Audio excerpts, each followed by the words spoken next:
Salam sejahtera bagi kita semua. Marilah kita sejenak mendengarkan firman Tuhan. Kasih tidak berkesudahan. Nubuat akan berakhir, bahasa roh akan berhenti, pengetahuan akan lenyap.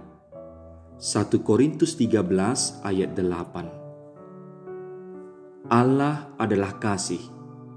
Kasih Allah kekal sifatnya.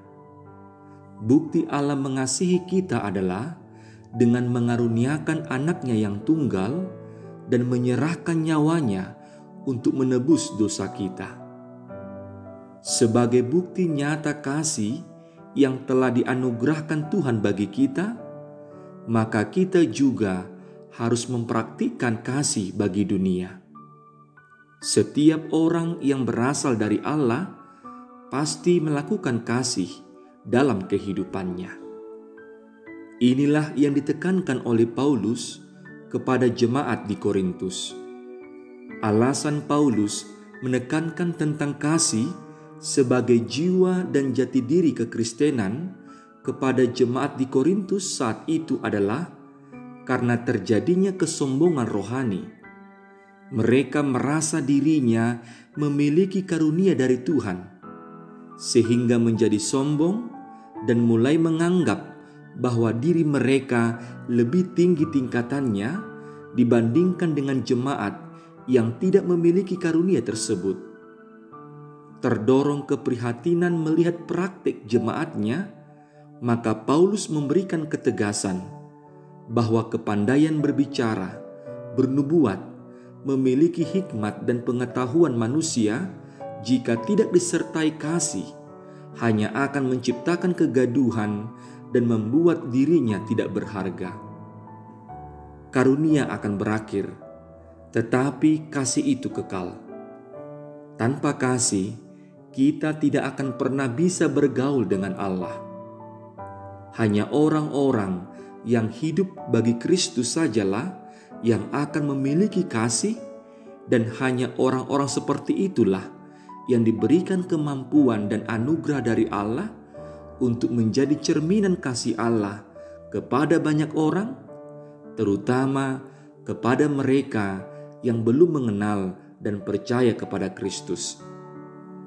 Pilihan Paulus tepat, karena kasih terlampau luas untuk dapat ditangkap serta diungkap dengan kata-kata manusia yang syarat keterbatasan.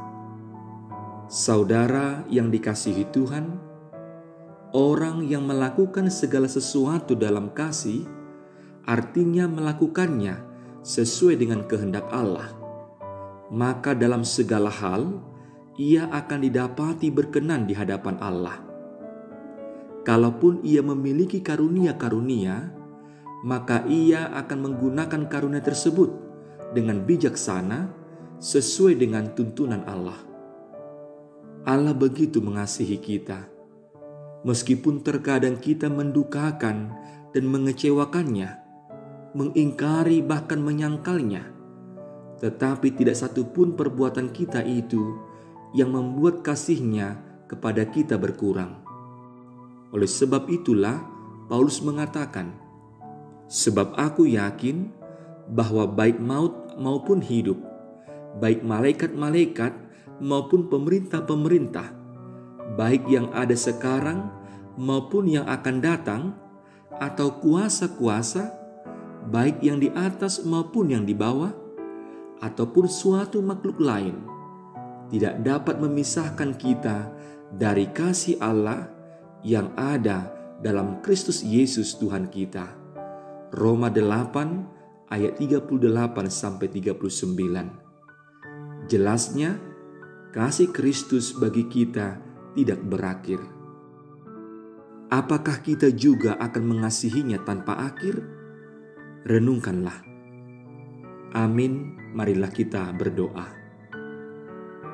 Terpujilah Engkau ya Allah atas kasih-Mu yang tidak berkesudahan bagi kami.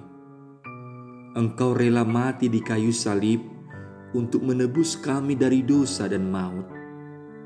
Biarlah kami meneladani kasih-Mu dalam hidup kami dengan mengasihi sesama kami dan menggunakan karunia yang Kau berikan bagi kami untuk kami pakai menjadi berkat bagi sesama kami, sehingga melalui hidup kami Engkau selalu kami muliakan. Di dalam Kristus Yesus kami berdoa. Amin.